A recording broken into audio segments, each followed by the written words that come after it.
Joyeuse Toussaint à tous et bienvenue à Perspective. Je suis Francis Denis.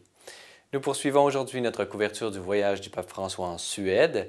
Hier soir, le souverain pontife a pu participer à l'événement œcuménique intitulé « Ensemble dans l'espoir », organisé dans l'Aréna de Malmö. Lors de cet événement était également présent le cardinal Koch, président du Conseil pontifical pour la promotion de l'unité des chrétiens, ainsi que l'évêque Munim Yunan et du pasteur Martin Junge, respectivement président et secrétaire de la Fédération luthérienne mondiale. Tous les participants ont donc pu assister à une soirée festive où se succédaient témoignages, interprétations musicales, discours, prières et louanges. Dans son allocution, le souverain pontife a souligné son bonheur de voir les rapprochements entre luthériens et catholiques. Il a également fait l'éloge de Monseigneur Antoine Audo, archevêque chaldéen d'Alep, présent pour l'événement afin de dresser un portrait de la situation en Syrie. Il est également admirable que toi, cher frère, tu continues de travailler au milieu de tant de dangers pour nous faire part de la situation dramatique des Syriens, a-t-il affirmé. Écoutons un extrait. Nous sommes tous responsables de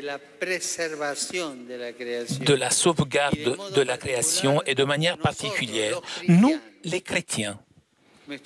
Notre style de vie, nos comportements doivent être cohérents avec notre foi. L'unité des chrétiens est une priorité parce que nous reconnaissons que entre nous, ce qui nous unit est beaucoup plus que ce qui nous sépare.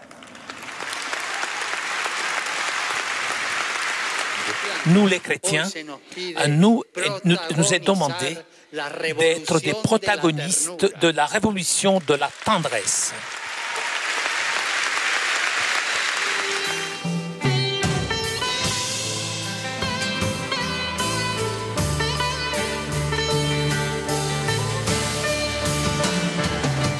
Ce matin, le pape s'est rendu au stade de soccer de Malmö pour y célébrer la messe en compagnie de la communauté catholique. Pour la célébration, quelques 15 000 fidèles s'étaient rendus sur place. Dans son homélie de la solennité de la Toussaint, le souverain pontife a commenté l'Évangile en insistant sur le fait que la sainteté doit être considérée comme un chemin de bonheur. Proposant 6 nouvelles béatitudes, le pape François a voulu exhorter les fidèles à prendre au sérieux l'appel universel à la sainteté.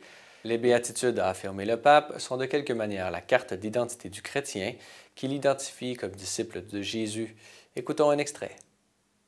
Bienaventurados los que soportan con fe los males que otros les infligen y perdonan de corazón. Bienaventurados los que miran a los ojos a los descartados y marginados, mostrándoles cercanía. Bienaventurados los que reconocen a Dios en cada persona y luchan para que otros también lo descubran. Bienaventurados los que protegen y cuidan la casa común. Bienaventurados los que renuncian al propio bienestar por el bien de otros. Bienaventurados los que rezan y trabajan por la plena comunión de los cristianos. Todos ellos son portadores de la misericordia y ternura. À la fin de la célébration, le pape a récité la traditionnelle prière de l'Angélus. Dans son allocution précédant la prière mariale, le pape a remercié Monseigneur Anders Arborelius, évêque de Stockholm, pour son accueil et l'organisation de cette visite historique de commémoration du 500e anniversaire de la Réforme protestante opérée par Martin Luther. « Je rends grâce à Dieu, a affirmé le pape, pour m'avoir donné l'occasion de venir dans ce pays et de vous rencontrer, vous dont beaucoup proviennent de diverses parties du monde. » Enfin, le pape s'est ensuite rendu à l'aéroport international de Malmö où l'attendait une cérémonie de congé. Après une rencontre avec plusieurs membres du gouvernement, le pape s'est envolé pour Rome. Notez que vous trouverez les textes des différentes allocutions du pape François durant ce qui fut son 17e voyage apostolique en consultant notre site web au www.cellelumière-tv.org.